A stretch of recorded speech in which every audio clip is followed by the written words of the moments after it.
right. First of all, I'd like to welcome everybody to the Tuesday, November 3rd, City of Salem Planning Commission meeting. Helen, would you take a roll, please? Commissioner Fry. Here. Commissioner Fox. Here. Commissioner Blasey. Here. Commissioner Griggs. Here. Commissioner Geyer. Here. Commissioner Levin. Here. Commissioner McKinley. Here. Commissioner Palmatier. Here. And Commissioner Pollock. Here. We have a quorum. Thank you. Are there any communications from councils, boards, commissions, or agencies? I see none. This is the first opportunity for the appearance of interested citizens. This time is available for interested citizens to talk about comments on other than specific agenda items on tonight's agenda. So this is something other than what we're here to talk about tonight on our agenda. Is there anyone that would like to speak to the commission on something other than what we're here to speak about tonight? No? All right, thank you. Commissioner Geyer, consent calendar? No? That's what it says. Who has it tonight then? Okay. Having reviewed the draft minutes, I move that we approve the minutes from last meeting. Second. All right, we have a motion that's been seconded. All those in favor say aye.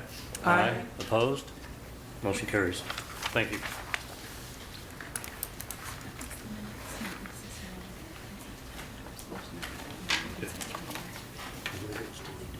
Oh, it was. I'm sorry.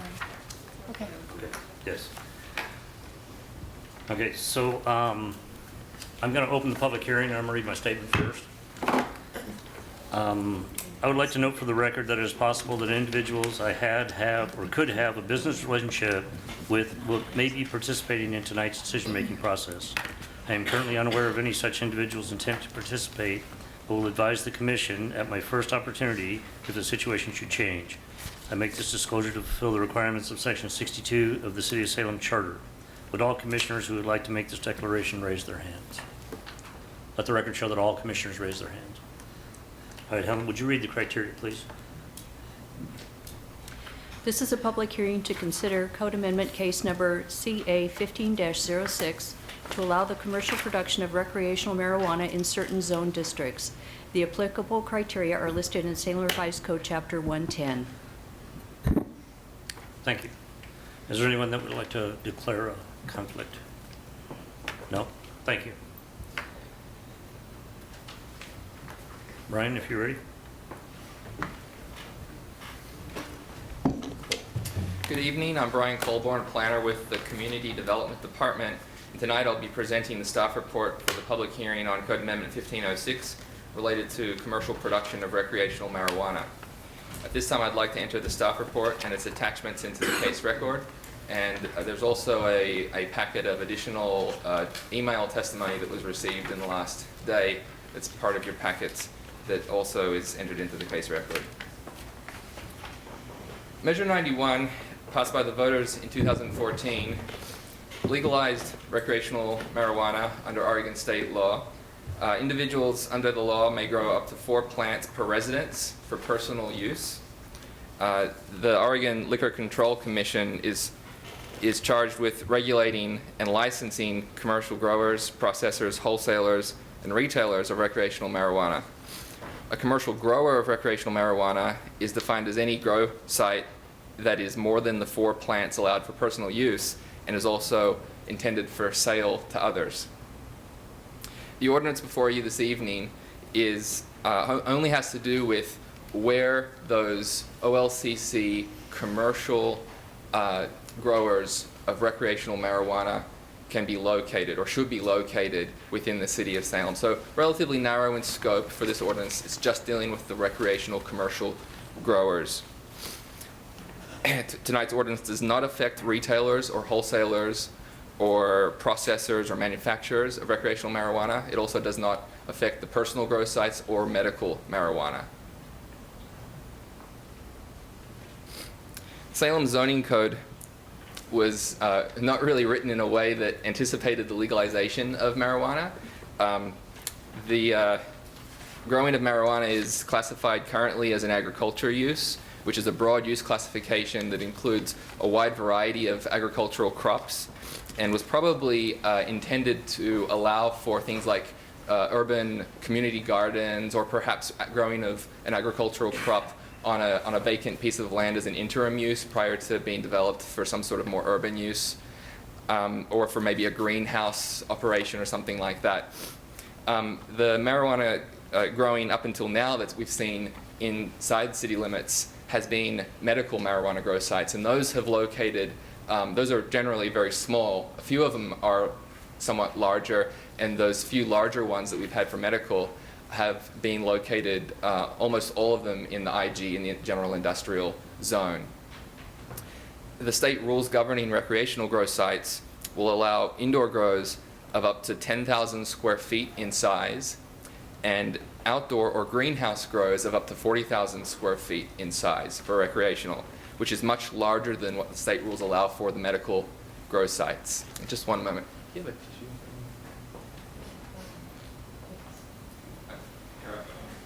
Excuse me.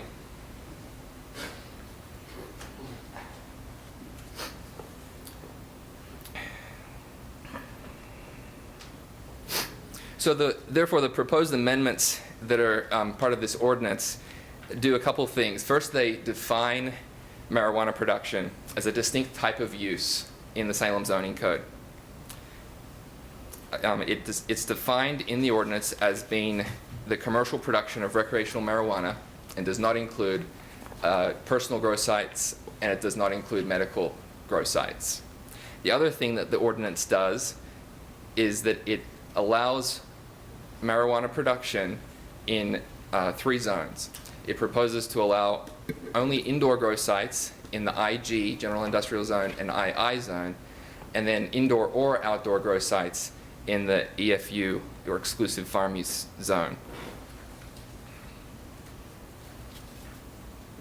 These zones were chosen because they will separate the large-scale recreational grow sites and their potential odor or security issues from residential neighborhoods and from commercial centers or commercial corridors throughout the city.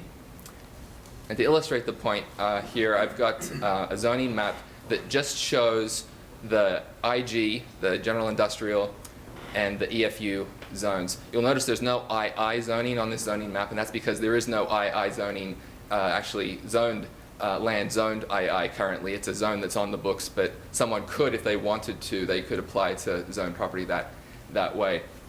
There are really just 2 contiguous EFU lots in Salem, and those are in green at the end of Glen Creek Road in West Salem. There are 1,500 acres of IG zoned land, and that land's primarily in areas that have been historically reserved and developed for quite intense industrial type uses. So the gray color here is the IG zoned land. And then this is the south half of the city, and you see the rest of the IG zoned land.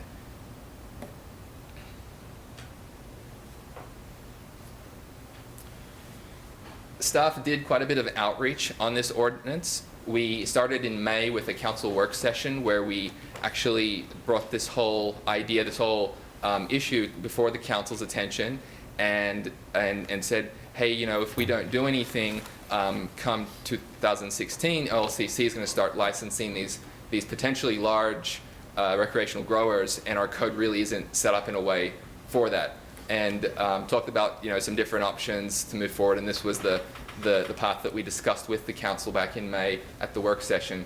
We also took this issue to the Neighborhood Association Chairs meeting this summer and presented, and we took it to the Salem Realtors Association twice, presented there, and because this deals with property uses that are going to be that are allowed today and not allowed potentially in the future under the ordinance. Under state law, we did have to send out a citywide mailer to all affected property owners in the city. So that was approximately 38,000 mailings that were mailed out citywide about this particular ordinance.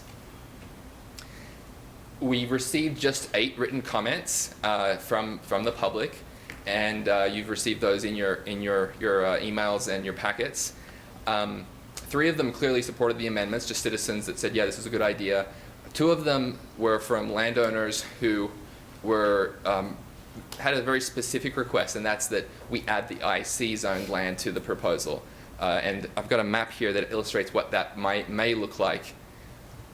So this is that map we just looked at, the IG.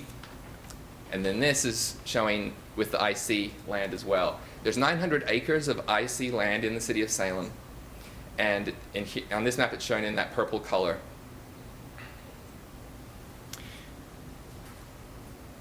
We didn't include the IC zone in the proposed ordinance, primarily because it does actually go out into some residential and commercial neighborhoods a little farther than the IG zoned land does. And so it does, particularly along Commercial Street Northeast and 13th Street Southeast, does have some areas where it would put these sorts of growing sites within a relatively close proximity of some residential neighborhoods.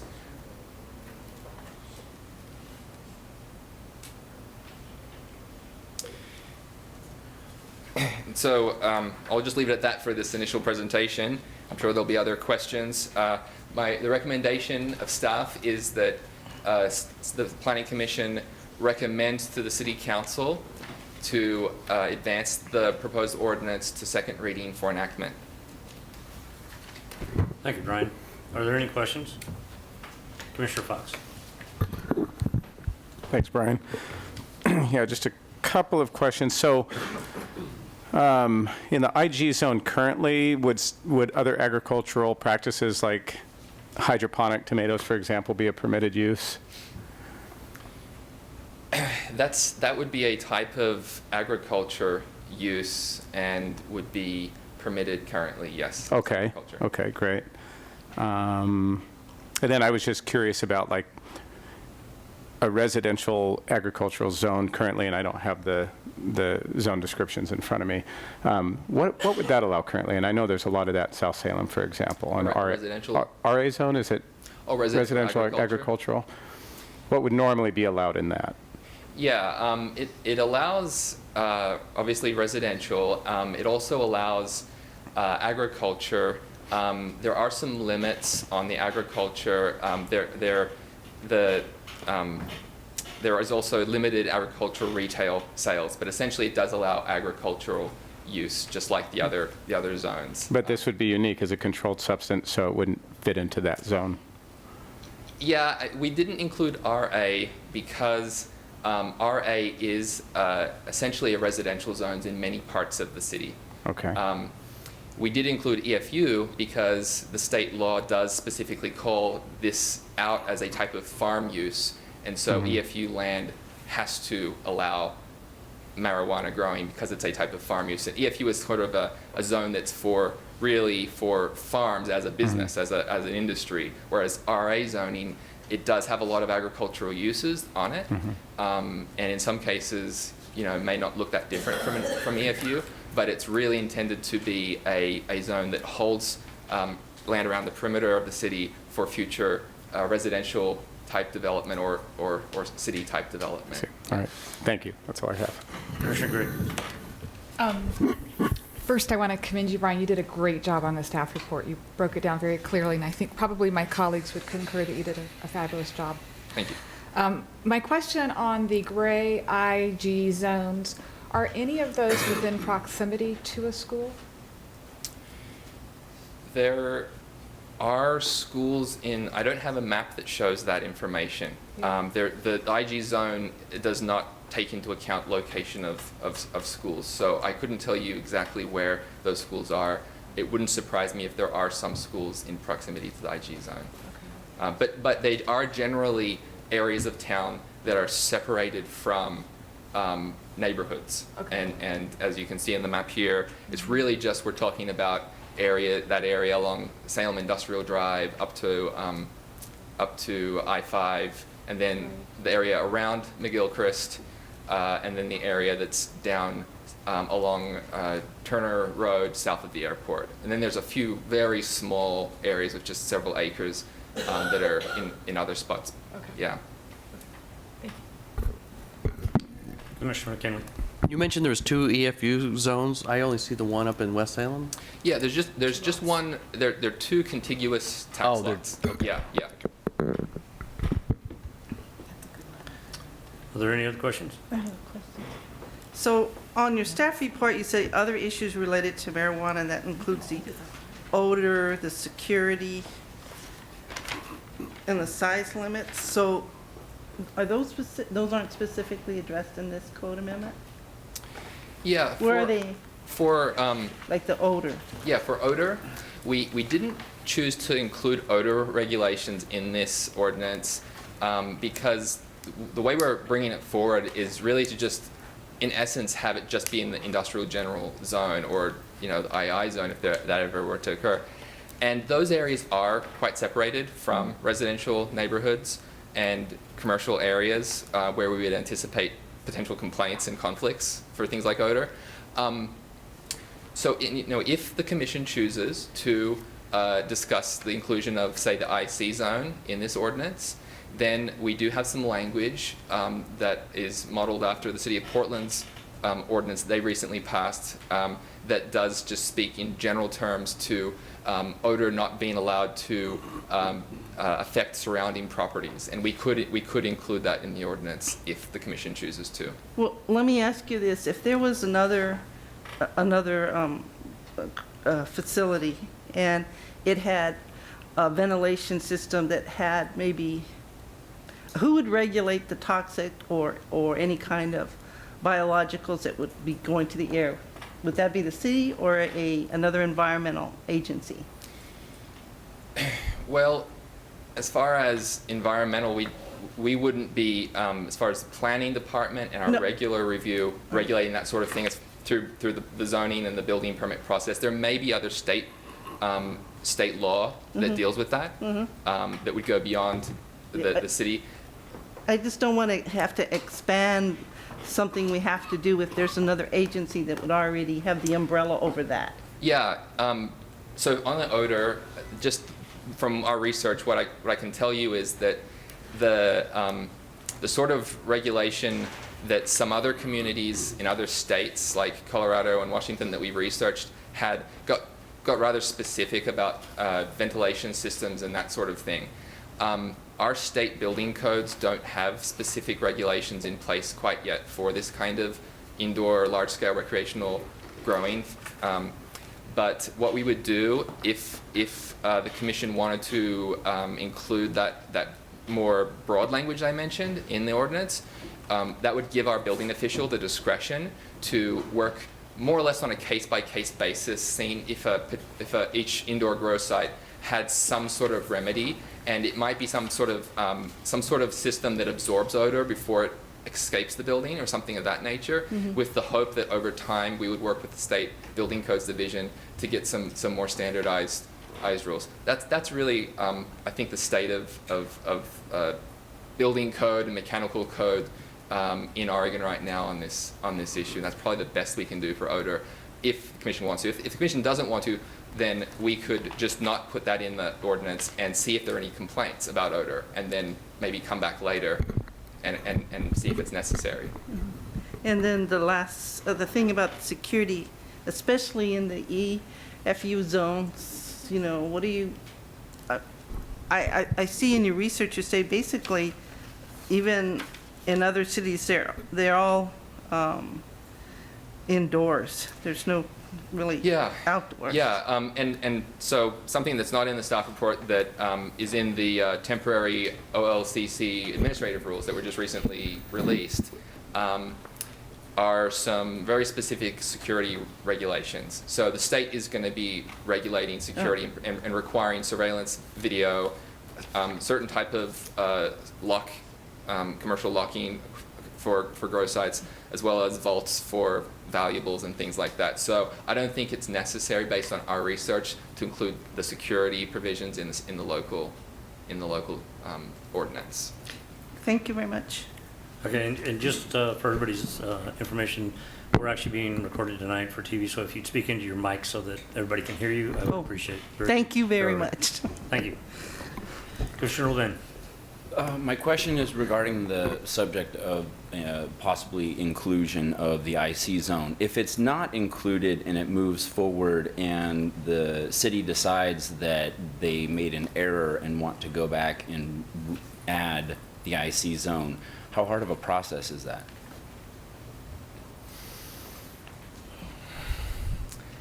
Would it be more beneficial if we were to go through the process of potentially including it and including the language about odor control now than excluding it now and trying to then include it later? We could go back through another ordinance process later. What this ordinance does to IC property owners is it removes the allowance of agriculture, general agriculture. And so what we'd be doing later is, I guess, just putting in that marijuana production specifically in the IC chapter itself. So it would be a process we'd have to go through, similar sort of process, but could be done later, I suppose, if there is that direction. Commissioner Blasey.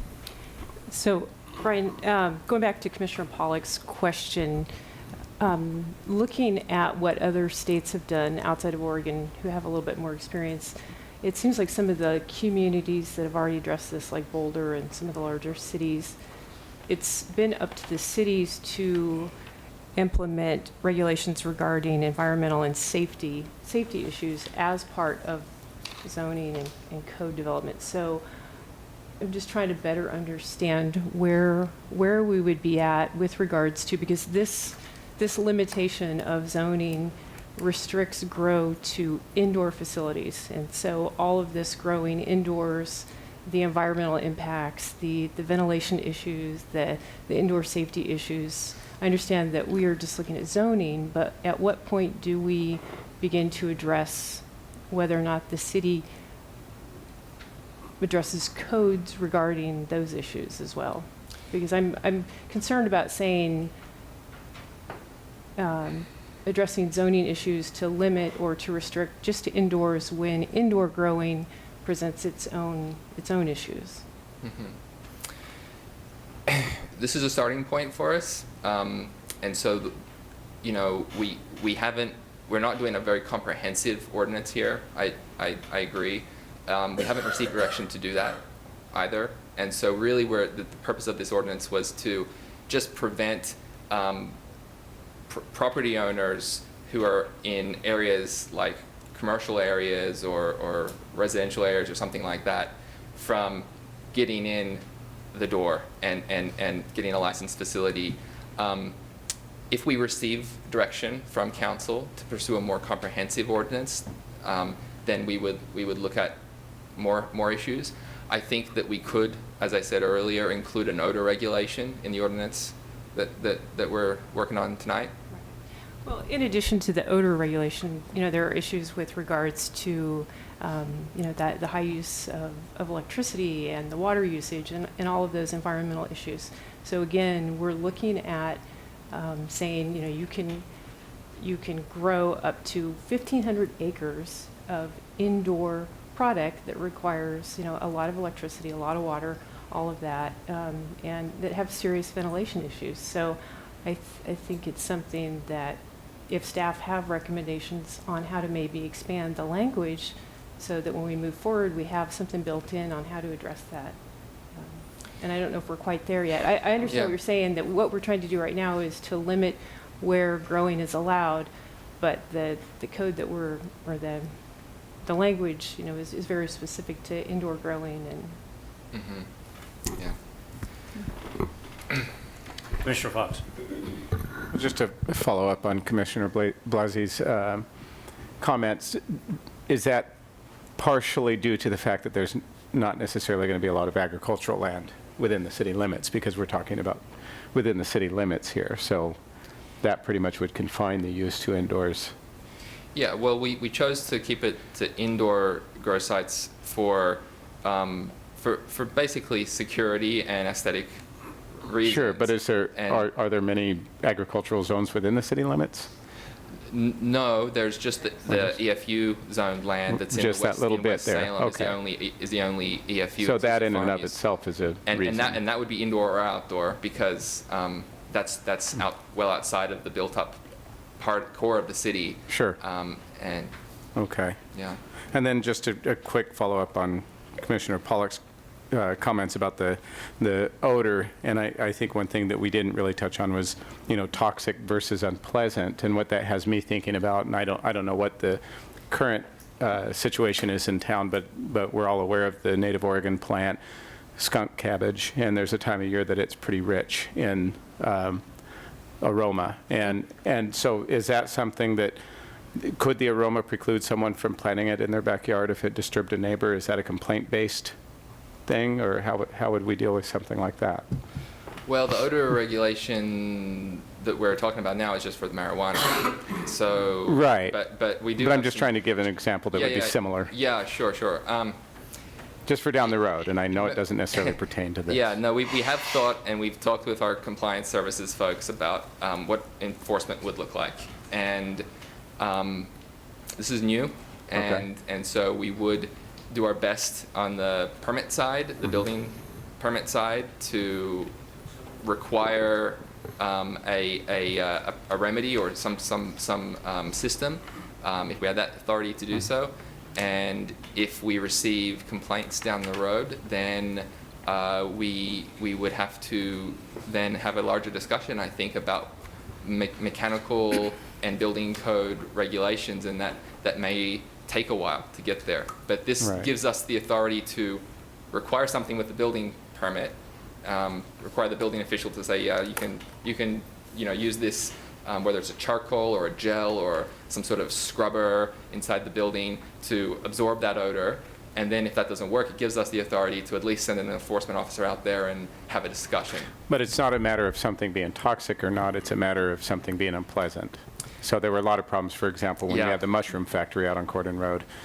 But they did operate for many years. And I guess the point that I'm getting at, I hate to see, businesses being, shut down or their lives being made difficult for something that is not harmful. One thing that's worth noting is that we have I think 13 rather large medical grow sites that are in industrial warehouse buildings, and some of them they're industrial areas. I think 2 of them are actually in IC zones that may be within maybe a block or so of residences in some cases. And we haven't received one odor call, police or compliance services, and that some of them have been there for several years now. So, I don't know that it will be an issue. Like I said earlier, though, the recreational could be much bigger in scale, those sites, and so there might be some issues. Just so that you know, the language that I'm referring to that we could base a odor regulation on is the model on the City of Portland or recent ordinance. It just says marijuana production facilities must install and maintain an air filtration system to ensure odor impacts upon neighboring properties are minimized. And so this would be a nuisance type regulation, as well as if there's something more serious than that. But there's no parts per million language in there. But yeah, it would be a nuisance type regulation, and we would over time have to develop standards and policies on how that gets enforced. Thank you. Yeah. Commissioner Levin. I'm curious if you know how much of the IC zone touches or comes close to residential multifamily or residential ag property. Residential multifamily and residential ag specifically, or just residential? Residential in general, all of them, any of them. So just to go to the map here, when I looked at the zoning and the uses sort of citywide, really the 2 areas where there are some IC zone land that's within several blocks, say, of residential neighborhoods are this Commercial Street Northeast, area, just along here between about, say, Market Street and where the Parkway comes in, and then also 13th Street where 13th and 12th couplet is. 12th Street is commercially zoned and 13th Street is IC zoned. And then there's a neighborhood that's just a block to the east and west of that couplet. There are residential areas. So that's probably the two areas that really jumped out for IC in close proximity. Okay. Yeah. Commissioner Griggs. Just one quick follow-up on that line of thinking. I think I just heard you say, Brian, that in the IC zone, there are currently some medical marijuana grows that are Yes. occurring within those Yes. zones. So what would the difference be, other than size, to allow a recreational marijuana grow in that same zone? Well, there might not be much difference. Some of the recreational grows, other than the size and the scale of them. There could potentially be more recreational than medical because of the commercial nature of recreational. We just don't know exactly what the difference will be until we start getting licensed recreational. Because the argument that I understood on the IC of not having a recreational grow there was because of the proximity to neighborhoods and to schools, but I wasn't aware that there's already occurring medical marijuana grows in those same zones. So the distinction for me is pretty Yeah, interesting. there's like 13 large medical grow sites, and when I say large, like over 50 plants. So that might be something in the area of 2,000 to 5,000 square foot building, roughly, and then there's literally hundreds of very, very small medical grow sites citywide. Everything from just one individual who grows his own medical to a person who's got maybe somewhere between 50 and, and one. So, and those are all throughout the city. Of those 13 very large ones, over 50 plants, 2 of those are in the IC zone. And then I think like the remaining, 11 are in the IG zone. Yeah, so 2 large sites that aren't going to be aren't as large as the recreational will be, do exist in the IC zone. Yeah. Any other questions? Commissioner Blasey. One last, and it's related to what I was asking about before, and it's more about how we can maybe include a recommendation or just continue a discussion. Because I understand that we're tasked with looking at restricting the zoning, which I appreciate, but the question I still have is how do we, in the future, begin to address a concern related to multi-acre, large grow facilities that use a lot of energy, so a lot of energy consumption. So again, moving forward, how do we, what are our options for just informing City Council or whoever as, we continue to look at this issue? Because I understand there are communities, again, who have addressed this. So, they require, energy offsets or carbon offsets or different things. Understanding the amount of energy consumption going into these type of facilities. So I don't know if I really have a question. I'm just trying to make it clear that I think that this is something that in the future will need to be addressed given the nature of the business. Yeah, I mean, one idea, and Natasha chime in here if this doesn't work, would be to include in the recommendation something along those lines for future consideration for the council from the Planning Commission. This is something the Commission discussed. There is a bit of a time issue here as far as the ordinance itself, the simple ordinance we're looking at, because it would be preferable to have something, if this is a concern to the council and the Commission, have something in place before those OLCC licenses get issued early next year. And getting more comprehensive in scope may take more time.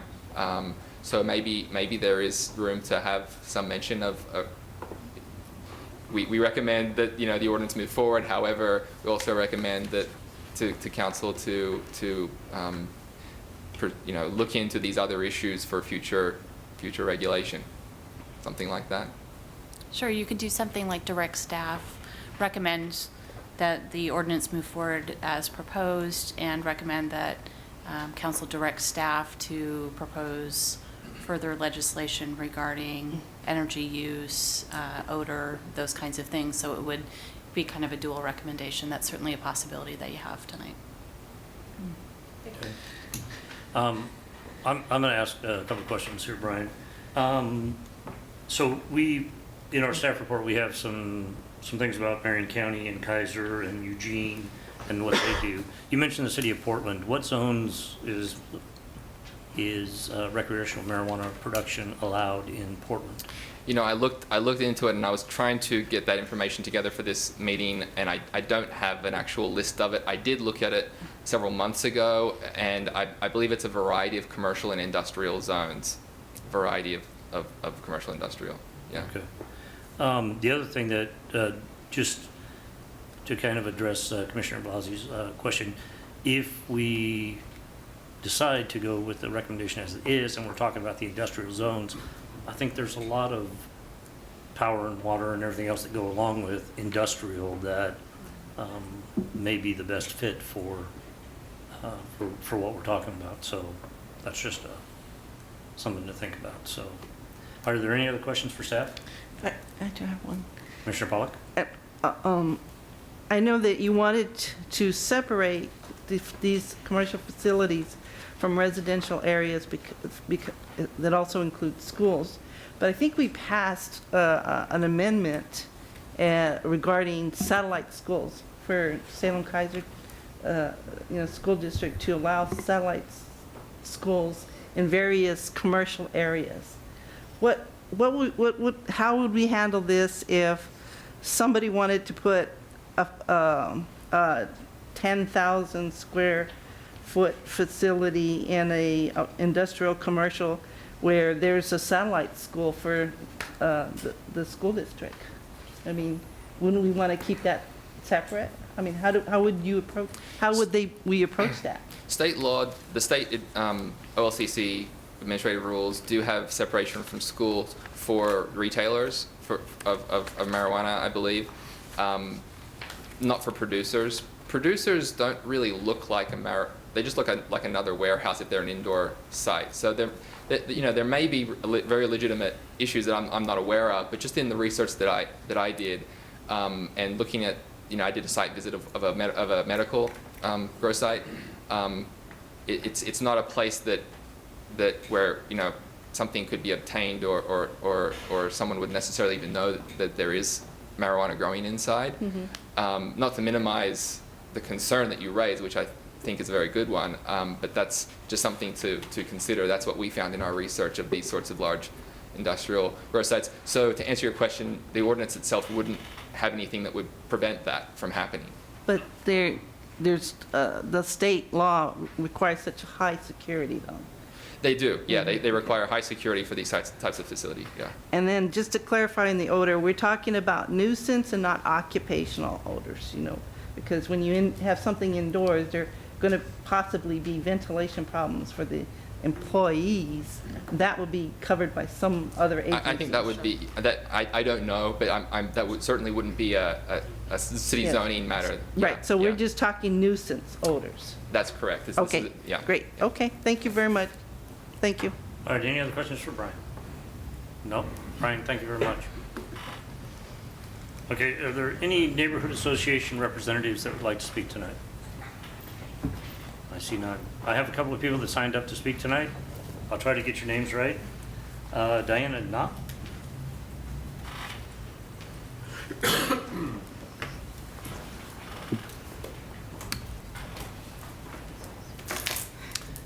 If you give us your name and your address, and you just have about 3 minutes.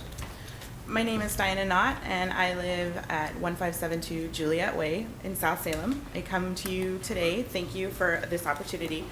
I am a homeowner. I am a mother. I am soon to be a grandmother. This is something that is of concern to me, and I do support the Commission's initiative to restrict commercial grow sites. I'm also very supportive of honoring the desires of Oregon voters, and I think that this is a responsible, appropriate regulatory action that both honors the desire of the voters while maintaining the health, safety, welfare, livability, and financial structure of our neighborhoods. So, I have my little notes here, sorry. I did some research also in other states, and I did notice that the Seattle Department of Planning and Development also made similar consideration and recommendations.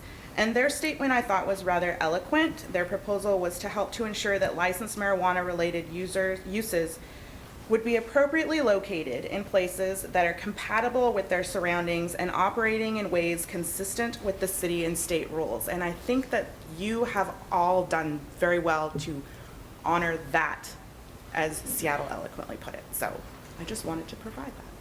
Thank you. All right, great, thank you. Okay, I have Kobe Peterson. Kobe Peterson, you wish to speak tonight? No? Okay. I believe that's what it says. All right. That's everyone that I have that signed up to speak tonight. Is there anyone else that would like to speak to the commission tonight? Yes, sir, if you'd come to the mic and give us your name and your address, and you'll have about 3 minutes. That'll work fine. My name's Sammy Hadawa. I'm from 5215 Norma Avenue, Southeast.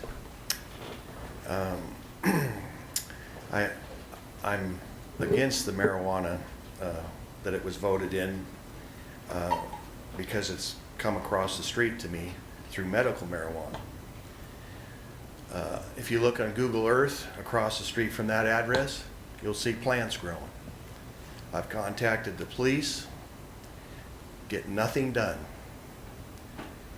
You can see 13 plants growing in their backyard. I put cameras on my house. I live on a dead-end street with 19 houses, and I have 100 cars going up and down my street all day long. They pull into my driveway, so I went through code enforcement, put no trespassing signs up. They still pull into my driveway. And I don't think you guys look at the contact of what you're doing, that the government's doing, because they have absolutely no control over somebody that wants to do something illegal. The right hand does not know what the left hand's doing. You go to try to talk to the police about something, it's out of their, it's too big. They don't want to lose their jobs. I drive an automated garbage truck. I go into residential areas. I smell it all the time. Before July 1st, nobody ever touches this stuff. And it'll ruin all of us because there's too much money in it. If you're gonna watch a neighbor of yours that lived there 7 years, and this guy moves in a rental house and gets a guy that has never smoked dope, never done anything with dope, and it breaks his family up. His wife kicks him out of the house. It's already separated one family. I got 5 families in a single rental house living across the street from me that come and go as they please. And I've got infrared cameras, and I can show you when they're smoking and what they're smoking, but there isn't anybody that'll ever contact me. And I had to put up over $3,000 of my own money so I knew what was going on. And I didn't know what was going on. I guarantee you this, if I went underneath their house and lifted out the vents, you would think that was a spaceship, because you'd see some white light come out from underneath that house that you think it was going to take off. And it used to be around the garage door until they blocked that off. And nobody seems to know. I know that they can grow 6 plants, the guy that's on medical marijuana, 18 plants he can grow for the juveniles. But nobody ever inspects these things. Nobody sees the traffic that comes in and out of it. I'm on a dead-end street. And I know where it is on my garbage route. I've turned a few in and got no response. And finally, one morning, the state police came out and cleaned them out. But I didn't get anything from the city. And I think that you guys this state has jumped onto something that it can't handle. And nobody ever wants to sit back and look at another state and see how it fails or goes, and learn from somebody else's mistakes rather than jumping into it. They just jump into things that they don't even know what it's going to do. But I've watched drugs and alcohol. I'm the oldest of 38 grandchildren, and I've watched drugs wreak havoc through all of them. It's not a good thing. Okay, thank you. Thank you. Someone else had their hand up over here?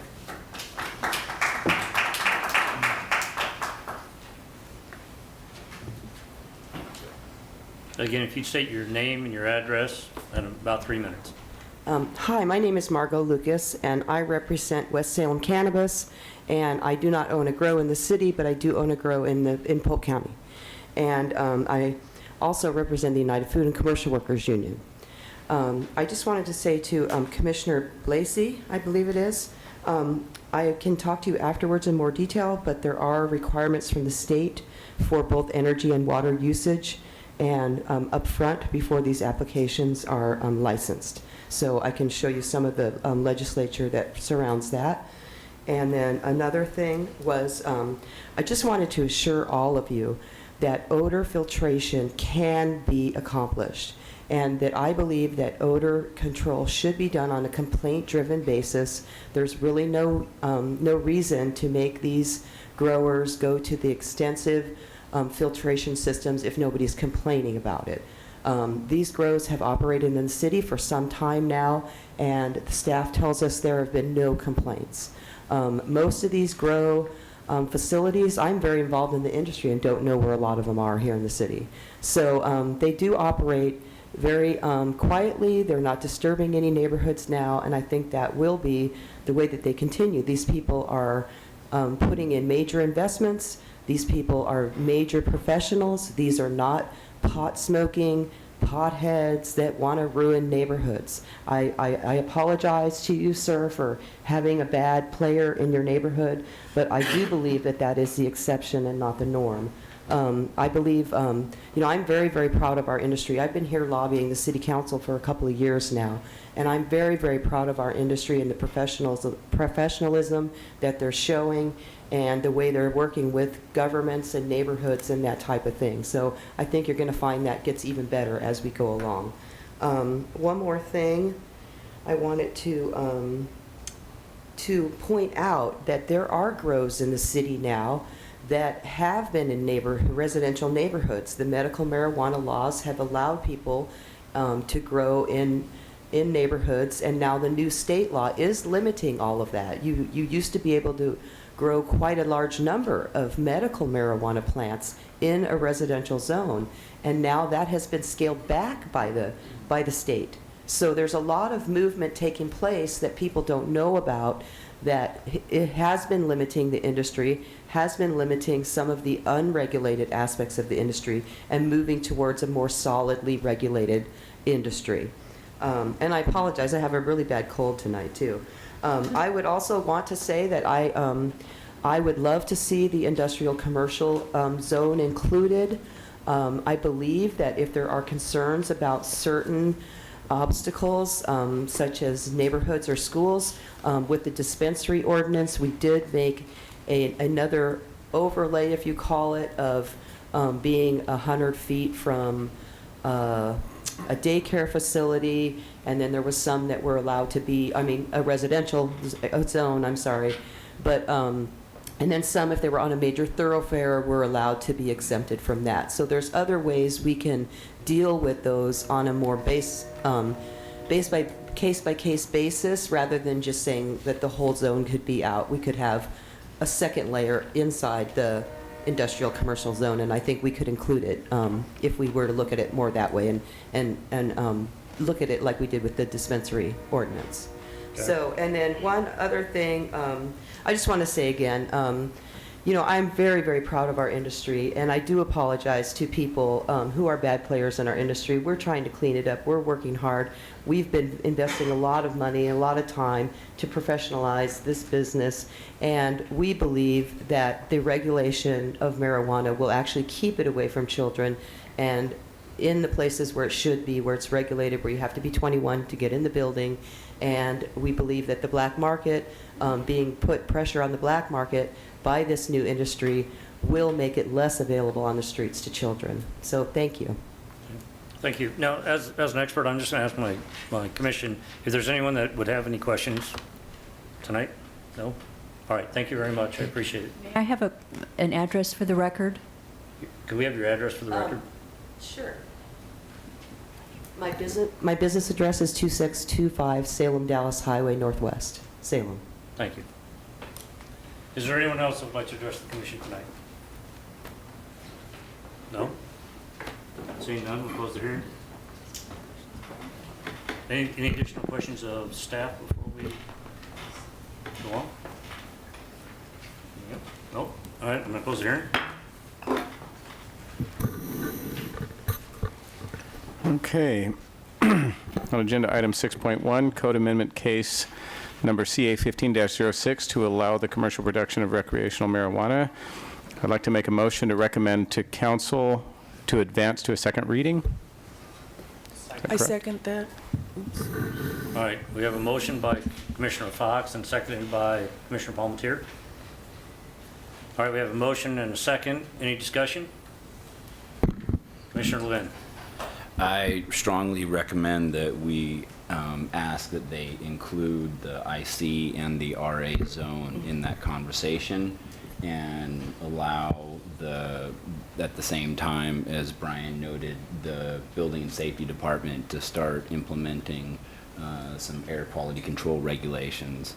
I think that is a much more prudent method in moving forward with this.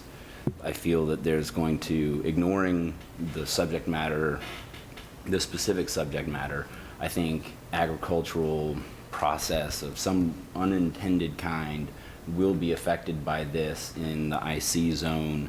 It's really one of Salem's strongest zones that has always fostered business development because they are typically warehouses that can be cut up into small spaces and allow a cottage industry to come out of a garage, go into professional space, and begin to grow. So I think we're dangerously close to creating some unintended consequences that would require a lot more time and effort and city money to unwind later than moving forward with the recommended inclusion of these zones and getting the process started about air quality. I think that's a fabulous opportunity to get that into the building codes. Okay. Commissioner McKinley.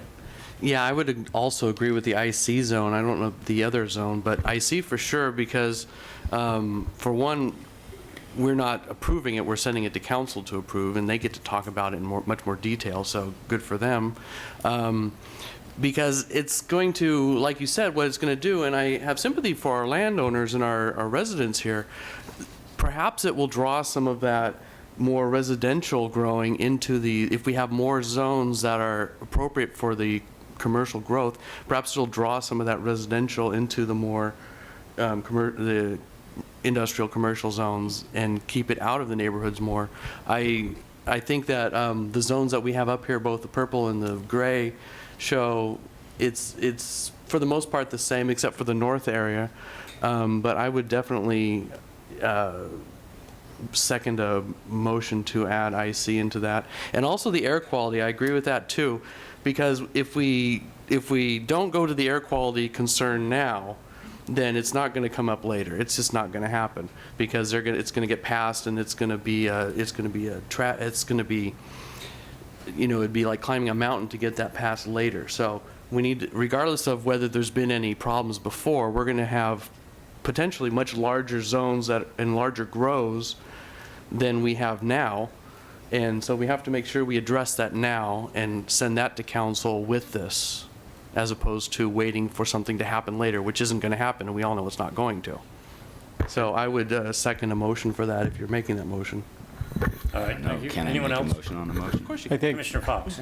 I was just going to suggest, although it looks like there might be a question here, but there are more would questions. Commissioner Levin just amend my motion? No, he did not yet. He just, But we're he just having a could. discussion. Just attach something to We're it. just having a discussion at this point. There's been no motion made to amend anything at this point. So we're just trying to get everything discussed, and then if there's an amendment, we'll make an amendment. Commissioner Pollak. I don't particularly agree with the residential agriculture, but if there's already medical marijuana facilities in the industrial commercial, and basically we have general industrial, intensive industrial, and then of course the EFFUs. When we're talking about the industrial, I think that it's a good argument where you can take these small operators and then maybe, cottage industries and have them become more professional. And then the fact that, land use, one of the things is the orderly growth and development and the appropriate mix of land use. Well, if you have industrial, one of the issues where they didn't include it was because some of the industrial commercial was abutting some of the residential, but there's already industrial commercial there. So given the fact that there's going to be high security, they're industrial, so a lot of the areas will also are set up to use the type of electricity and water draw. I don't see not including them as being, I think including them wouldn't be wrong. I think it would be an appropriate mix of land use and an orderly planning, but I wouldn't go beyond the industrial commercial. There's no way I would. Given what I know about having in West Salem where we have a lot of residential agriculture, there's just no way I would. I think that we should expand beyond the industrial commercial if we include other zones. Is there anyone else? And I will say that, and Brian, correct me if I'm wrong, RA is a placeholder for an undeveloped piece of property when it comes into the city limits. So if someone has a 10-acre parcel and it comes in, it's not zone multifamily, it comes in as RA and then eventually becomes RS. And so I would be a little leery of saying, yeah, let's have an outdoor grow in RA and next door is a subdivision. So that's my one concern about that, especially since it's agriculture, it'd be allowed outside as well. So I agree that RA may not be the best fit for us at this particular time. Commissioner Blasi. So speaking to what's not an amendment yet, but I disagree with the inclusion of allowing IC zones given the location of where they are, particularly along 13th in those areas. If you look at the map and you drive up and down 13th, you know that there is a lot of residential mixed in there. The whole purpose of this proposal before us is to limit the proximity of this type of development near residential. And I think those areas are, there are more residential than the other zones. So I am not in support of including the IC zones based on what we have left for development. Okay. Commissioner McKinley. Could we see the map for the north part of Salem, please?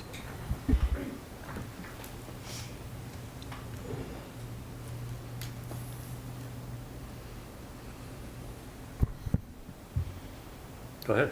So, Commissioner, would you agree if we added IC and excluded the areas between those two streets on the east bank of the Willamette? We could do that. I mean, you wouldn't agree with that either? Okay. I would like to add that it feels like there's a long stretch along 13th where it touches residential, but there's also the separation of the railroad tracks before that neighborhood begins that has the school, and then continuing south of there would be the softball fields for Willamette. That stretch along there is really just dotted with a few homes on 13th. And really the neighborhood starts clear on the other side of the railroad tracks. I wonder if a way to exclude some of the IC zone is by including in that conversation about building code for air quality control, also including distance requirements, similar to what was put into the dispensary rules for, what was it, 250 feet from a residence, I think, something like that. That would create an additional buffer zone.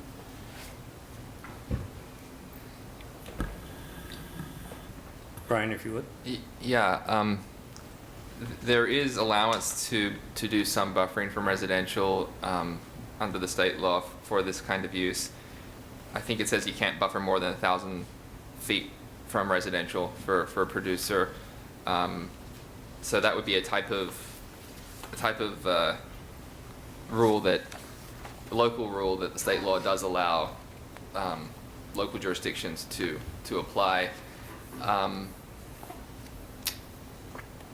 We didn't recommend it in our ordinance. It's just another thing to check, and it's another standard that would be in there. However, if the commission chooses to go that direction, we would have to amend the ordinance and come up with some good language, and so we'd have to, I guess, decide whether we want to do that right now or whether we want to come back with something later. Thank you. All right, are there any other comments right now? Commissioner Fox. Sorry, thank you. So Brian, back on you mentioned earlier that the medical marijuana sites, we haven't had really any problems, and prior to the legalization bill that recently passed, were there requirements for ventilation for them, for the medical marijuana sites that we currently have? Yes, they're well, for the dispensaries there were. For the dispensaries, there was ventilation? No, there weren't. Okay. The grow sites, it's just an agriculture use. Yeah. But yeah. they're indoor, and there haven't really been any problems But with there haven't it. been any. That's right. Because I don't know that I would feel really comfortable, adding something like that may not be necessary depending on what kind of an expense somebody would face, if that would disable someone from being able to operate their business. Seems to me, and it would be a hard thing to, I think, factor for in the design process in terms of, what are you trying to reduce, how do you measure what would be necessary for a filtration system for something like that with our infantile experience, I guess, at this point. So that's just a thought I wanted to throw out there. And the other thing was, as far as the IC zone, I just wanted to say that if we were to include that amendment to the motion, I think I would support that primarily because they are isolated. They're not dispensaries. And I guess my question to go with that is, what would the current requirement be for a brewery, for example? Because it's kind of the same kind of thing. So a brewery is different than a bar or a tavern or a liquor store. So do we have zoning rules that disallow a brewery from being within a certain radius of a school? Not for breweries. That's just a type of retail or type of. Right. So I just wanted to make that comparison. Use. Yeah. That's all. We do have some rules sort of like this. For example, nightclubs, I believe, has a limit. Right, but a brewery, I'm not talking about a pub. I'm not talking about, a place that you could go in and have a drink, but that's just strictly a brewery or a winery. We have the Honeywood Winery downtown on, what is that, 12th and Hines or somewhere around there. That's correct. Yeah. And I know there's a school not too far from there. So if there aren't any rules that would restrict a brewery or a winery from being within a certain radius of a school, then I wouldn't see It's just the relevance of having a grow spot with the same kind of security included in that. Thank you. Commissioner Griggs. Just very quickly, just so you know what the vote count is, I would be in favor of a friendly amendment with the IC but not the RA, for all the reasons that have been stated. Okay, Commissioner Palmetier. I would support the same amendment. I have a kind of a dumb question. Does the state law say that grow sites can also be retail? That retail is limited to the real retail sites, is that correct? Yeah, those are two different license activities. Right, and so how does the grower sell to the retailer? I mean, what is the nature of the interaction there, do you know? There are production or grower licenses OLTC is going to have. There's going to be processor, like they're making some sort of product, like an edible, wholesaler, and retailer. And my understanding is the grower just grows the product, and that then it would be distributed just like any other agricultural product to a wholesaler or a retailer.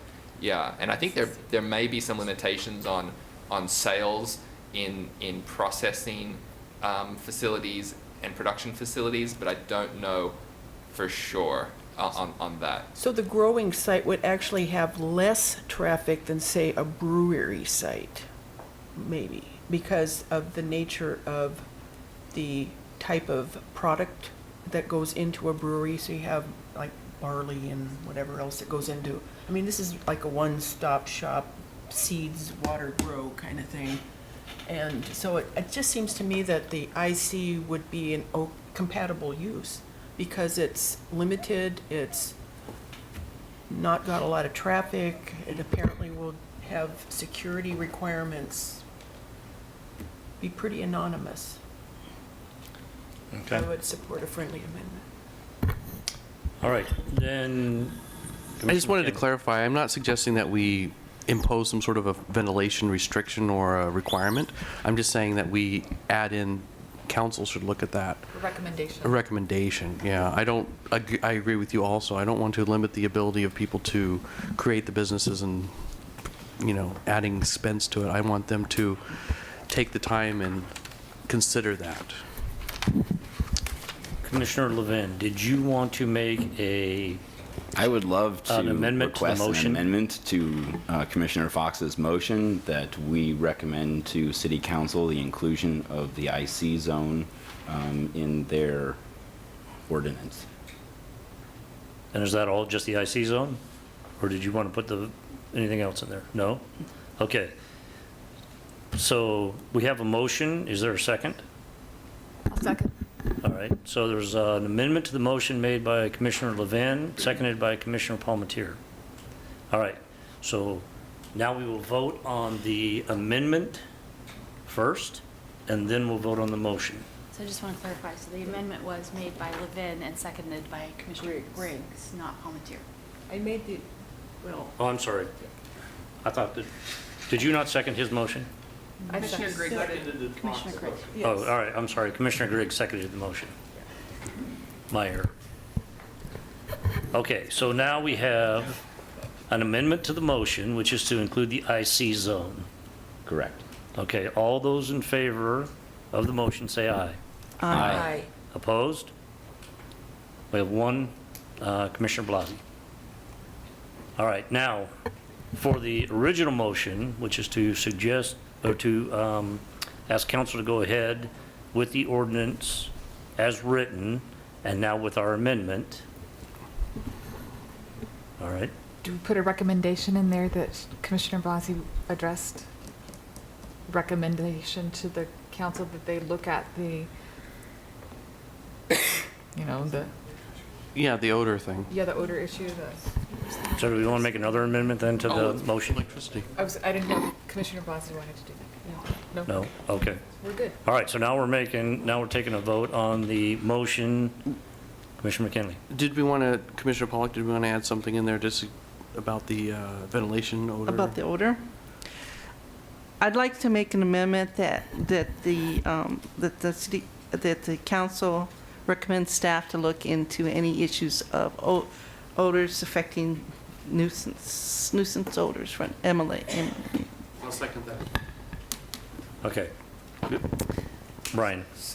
So just to be clear, is that an amendment to the ordinance to actually go in and require to place the language that we quoted from the city of Portland, or just the recommendation that the council consider for the future? To look into it. Okay, just wanted to make sure. Not to requirement, to look into.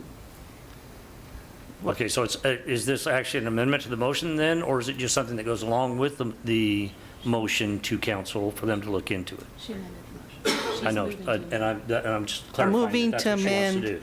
amend. So you want this to be part of the ordinance? I do want to, so they Okay. can look into it. All right, Commissioner Palmatier. I misunderstand. To look into would not be part of the ordinance. Okay. So we'll have to take a vote on that now that she's made an amendment to the motion, so, Oh, Okay. all right? I'll put this down as me new, so, Yeah, no, that's fine. You've made an amendment to the Okay. motion, okay. and now we're going to, if there's a second, McKinley. okay, seconded by Commissioner McKinley? Yes, okay. So now we'll have discussion on that amendment to the motion. All right. I personally don't feel that we want to make an amendment to the ordinance. Okay, so. We can make a recommendation to the council for them to look into that as well, but not make it part of this ordinance that we're trying to pass tonight. Okay, But- Otherwise, we have to have something a little more specific than just look into. okay. Um, Then Is that correct? can I withdraw my motion then? We can call for the vote. Okay. So we have a second amendment to the motion. All those in favor say aye. All those opposed say aye. Aye. All right, so the amendment does not pass. Right. Okay. So it's a, Now, we're back to the original motion, which is to recommend to council that they go to a second reading of the ordinance with the amendment to include the IC zone. Right. Does that cover Correct. everybody? Yep. Okay. So we have a motion that's been seconded. We've had discussion. All those in favor say aye. Aye. Opposed? Commissioner Blasey. Okay. So it passes. Very good. Well done. So now I think you can take Commissioner Pollock's Okay. suggestion. There we go. So now, now that we have the motion and the amendment taken care of, Commissioner Pollock, if you would like to recommend to council that they look into the nuisance of odors or whatever you want, be my guest. yes, I'd like to recommend that the council look into any nuisance odors that may be generated from the operations. Okay. We don't need to vote as a recommendation. If Well, I you do. can. Okay. Yeah. So I'll consider that a motion. Is there a second on that motion to recommend to council that they look into nuisance odors? I second that. All right, seconded by Commissioner Palmetier. All right. Any discussion? No. No. All right, all those in favor? I have one Commissioner Levin. question. It has to do with process, and I'm sorry that I don't know enough about the city process not to just know the answer That's to fine. this.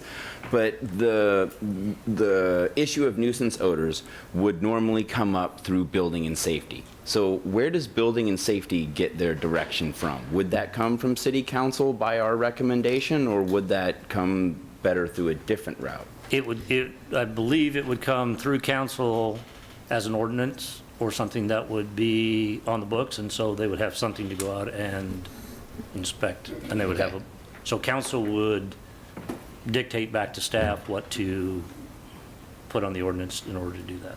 Gotcha.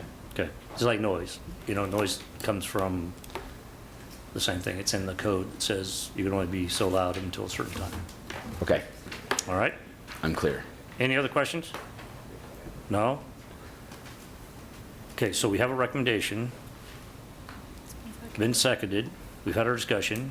All those in favor of recommending to council that they look into the nuisance smells, say aye. Aye. Aye. All those opposed? All right, we have two. Did you put your hand up for that? I don't think it's necessary. Okay. It'll be covered in code. Okay, so we have 3 noes. We have 4 noes. We have 4 noes. All right. I just wanted to make sure that it didn't, that didn't vote it down right there. So, okay, so Commissioner Blasey, Commissioner Griggs, Commissioner Palmetier, and Commissioner Levin voted against. And everyone else voted for, is that correct? Okay, so the motion passes to recommend to council. All right. All right, now that we're through that, this is the second opportunity for the appearance of interested citizens. Anyone that would like to speak to the commission tonight on anything other than agenda items? No? Okay, planning administrator's report. Just that we wrote the annual report to council to report on the planning commission's activity. I think Helen printed it for all of you. It's going to go to council next Monday. I believe Commissioner Fox will be representing the planning commission. We'll speak Thank you, Mr. Fox. in the comment period at the beginning.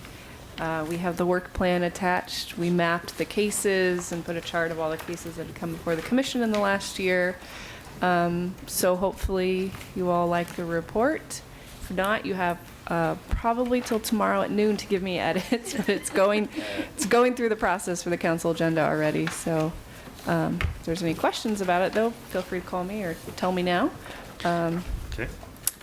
Otherwise, then I guess if any of the commission members want to tell Commissioner Fox if there's something you really want him to say on your behalf next Monday, I'm sure he's open to bringing your comments forward. Okay. The work plan is pretty impressive. Yes. I like it, I like the way you presented it. And then the charts, I mean, the cases and map. I Great, like yeah. everything that's, Yeah, the map was Commissioner Blasie's suggestion, which we ran with, so I think it actually adds some good value to the report. And one of our planners, Eunice Kim, did the layout for the work plan. I thought she did a pretty good job, made it look better than I could have done, so. Yes. The only other thing is we are now, if you didn't notice, putting the future agenda items. We used to print out the green sheet. It's now on the website. It goes up with our regular agenda for the public to see. So that was a request of the commission. And we send it in your packets, I think. So we've quit printing it to put on your desk during the meeting. We just thought since we already sent it, you probably didn't need it. All right, very good. Are there any comments for the good of the order tonight? No? All right, then this meeting is adjourned.